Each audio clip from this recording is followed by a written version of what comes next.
Regarde, une micro-carotte. Non, pas micro-carotte. Pourquoi? Parce que j'ai pas envie. Ben oui, je comprends mon doudou, mais si on veut manger un petit dessert, il faut manger la petite carotte. Non, Ah, papa il mange. Hop. ça. Elle est bonne.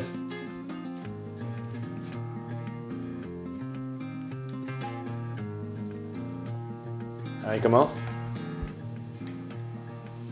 Elle est tout. Faire des carottes Vichy. Si la carotte n'est pas au goût de Baptiste, sa forme en revanche... Ah, regarde Baptiste, la drôle de carotte. T'as vu comme elle est bizarre, celle-là? Des carottes imparfaites, mais choyées par un petit producteur, loin de la grande distribution. Elle vient d'un producteur en fait qui est pas très loin de Paris, qui est en Picardie, et, qui s'appelle Monsieur Tirard, et qui fait des bonnes carottes, et qui les fait sans mettre trop de cochonneries dans la terre. Et puis de façon écologique, il me semble que c'est évident, quoi. C'est-à-dire qu'il faut manger des choses qui sont pas loin de chez soi, à la bonne saison, au bon moment, et en évitant que ça vienne de l'autre bout de l'Europe ou de l'autre bout du monde et qu'on ait fait tourner des avions, des camions, etc. C'est assez évident en fait. Julien achète ses légumes auprès d'une ruche, un circuit court qui permet de s'approvisionner différemment et rapproche le consommateur du producteur. Une recette qui plaît. Hop.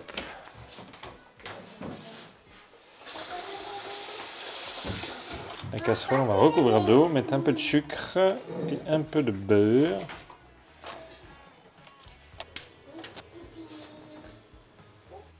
Et voilà.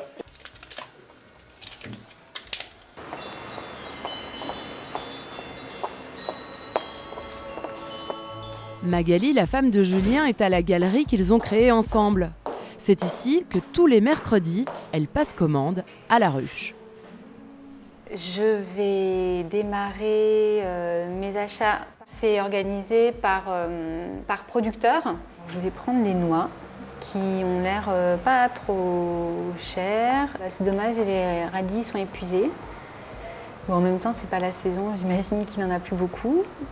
Et des œufs. Je prends des œufs, toujours les œufs de Nicolas Tirard. Voilà, et les carottes. Entre commerce et association, la ruche crée une petite communauté. Là, il y a Julien avec les enfants. Alors, c'est les miens, ces deux-là. Et puis ici, c'est les enfants de mes voisins. Et c'est des photos qui ont été prises le 6 octobre pour les 1 an de la ruche. Donc, on voit un peu tous les membres de la communauté. C'est marrant parce qu'en fait, on les connaît, les gens. Là, c'est les enfants de Lucia, qui est là, qui est aussi ma voisine de jardin partagé. Sur la toile comme à la vie, la ruche s'agite et révèle des consommateurs. J'ai bien aimé aussi avoir l'occasion de participer, aider à installer, à décharger les camions. Et c'est vrai qu'au départ, moi, ça m'intéressait aussi de pouvoir un peu apporter un petit coup de main. Et après, cette communauté, elle est assez dynamique sur Internet, mais elle a aussi une autre existence qui est là le samedi, des gens qui se retrouvent, qu'on peut croiser.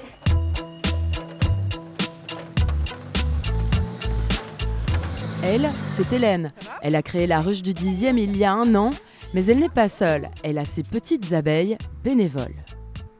Bonjour, ça va? On aurait du mal à fonctionner sans des bonnes volontés parce qu'on est quand même beaucoup. Et donc on a une équipe assez conséquente, je pense qu'il y a à peu près 50 personnes depuis le début qui sont venues aider et qui viennent aider régulièrement. Et là, tout le monde prend un petit truc? Ça va, Marie? Une équipe renforcée car à l'origine, la ruche ne comptait que quelques dizaines de membres. Aujourd'hui, ils sont plus de 2000. Donc là, on arrive au comptoir général qui nous accueille gentiment et gracieusement tous les samedis.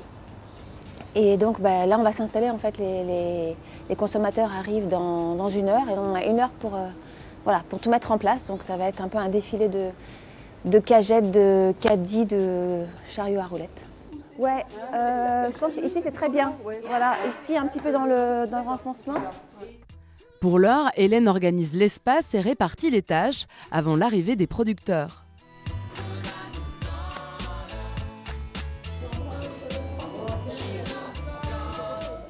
Et c'est un complot, hein?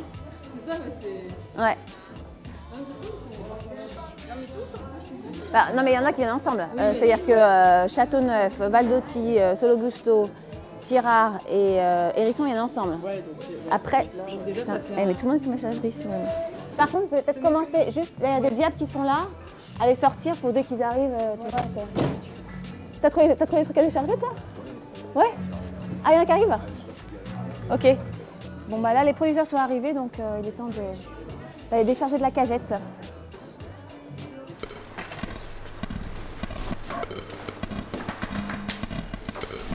Première arrivée, Nicolas Tirard. Il vient lui-même de Devise en Picardie pour assurer la livraison de ses commandes en fruits et légumes.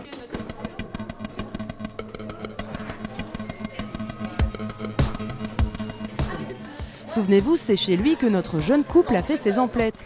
Magali est en route pour la ruche. Elle vient chercher les carottes fétiches de Baptiste. Merci pour les carottes, merci pour tous les légumes. Vous en prie. Je vais tout mettre dans le panier. Ouais. Au revoir, bon week-end. Consommateurs et producteurs interagissent et papotent. Saison des légumes et partage de recettes, c'est ce qui fait le succès des circuits courts de distribution. Ici, on ne parle pas d'argent, tout est réglé lors de la commande, mais ce système a un prix. Vous savez, vous commencez la journée avec RTL2. La bonne nouvelle, c'est que ça va continuer avec Sting et Eric Clapton, le duo. On aura un titre de... Il y a 4 ans, Nicolas a décidé de s'affranchir d'un intermédiaire qui lui coûtait cher, le grossiste. Il vend donc aujourd'hui à prix plus élevé, mais justifié. C'est logique, vu qu'il y a quand même il y a 2 fois plus de travail, de toute façon, ça c'est évident, que de livrer en gros. Parce que une préparation de commande, ça va me prendre 2 jours. 2 jours, alors que si je livrais en gros, une fois que c'est sorti du champ, lavé et mis en clayette, voilà, c'est fini quoi. En effet, lorsqu'ils préparent les commandes pour la ruche, ils sont 3 à mettre la main à la pâte pour faire dans le détail, car plus rien ici n'est vendu en gros. Alors je vends ici à la ferme, j'ai un petit magasin à la ferme. Donc je vends aux ruches, je vends également sur Paris à des restaurateurs qui sont intéressés par des légumes bio en direct des producteurs.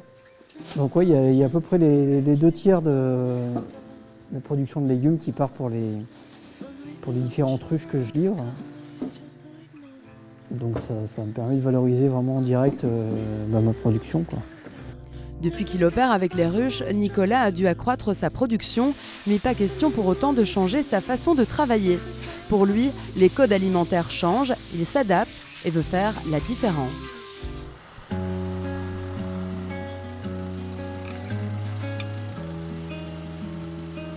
Cette qualité, il l'a trouvée dans le cahier des charges de l'agriculture biologique. Ni engrais, ni pesticides chimiques ne colonisent ces champs, ce qui rend ces carottes plus fragiles. Elles sont sujettes aux lois de la nature. La carotte pousse très très lentement, donc il faut vraiment régulièrement désherber et tout se fait à la main. C'est assez fastidieux, c'est long quoi. Mais voilà quoi, ça fait partie de la culture biologique. C'est de la patience. S'il est difficile de les chiffrer, les circuits courts dits alternatifs intéressent de plus en plus de consommateurs. Pour l'heure, 150 ruches sont opérationnelles et 350 sont en construction. Les notions de rapidité et de rentabilité en agriculture sont remises en cause, au profit d'une alimentation saine et sécurisée.